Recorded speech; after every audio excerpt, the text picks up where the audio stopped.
Pang-apat, maaaring uminom ng mga over-the-counter analgesics tulad ng paracetamol, ibuprofen at naproxen upang maibsan ang sakit ng ngipin.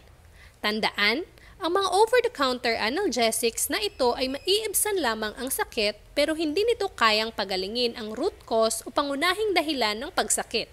Kaya, napaka-importanteng magpakonsulta sa dentista upang mabigyan ng tamang solusyon at gamot sa pagsakit ng ngipin. Hindi din dapat prolong ang pag-inom ng mga analgesics dahil may masamang epekto ito sa atay. Ito ang tamang pag-inom ng mga gamot na ito. Una, paracetamol. Ang mga sample brands ng paracetamol sa market ay Biogesic, Tylenol at Tempra. Uminom ng 500 mg paracetamol every 4 to 6 hours. As needed o kung ito lamang ay kailangan. Meaning, kung hindi na sumasakit ang ngipin ay maaari nang itigil ang pag-inom.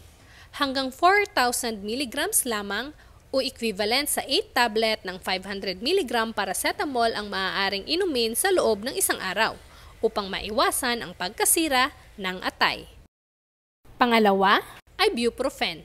Ang mga sample brands ng ibuprofen sa market ay Medicol at Advil. Ang tamang pag-inom ng ibuprofen ay uminom ng 200 mg o 400 mg ibuprofen every 4 to 6 hours as needed o kung ito lamang ay kailangan. Hindi dapat hihigit o lalagpas sa 1,200 mg na ibuprofen ang pwedeng inumin sa loob ng isang araw.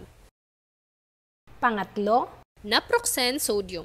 Ang mga sample brands ng naproxen sodium sa market ay Skilan at Flanax.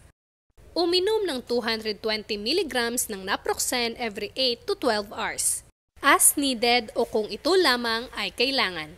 Hindi dapat lalagpas sa 660 mg na naproxen sodium ang pwedeng inumin sa loob ng isang araw. Alam kong inaantay niyo ang mefenamic acid dahil ito ang pinakasikat na gamot para sa sakit ng ngipin para sa ating mga Pilipino. Ngunit, alam mo ba na ang mefenamic acid ay hindi over-the-counter analgesic at anti-inflammatory medicine? Tama!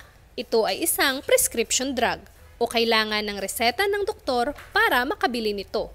Ngunit dahil tayo ay nasa Pilipinas, alam kong binibenta ito sa mga drugstore kahit walang reseta. Welcome to the Philippines! Kaya, para magabayan kayo sa tamang pag-inom ng mefenamic acid, ito ang mga mefenamic acid na available sa market, Dolphinal at Ponstan. Uminom ng 500 mg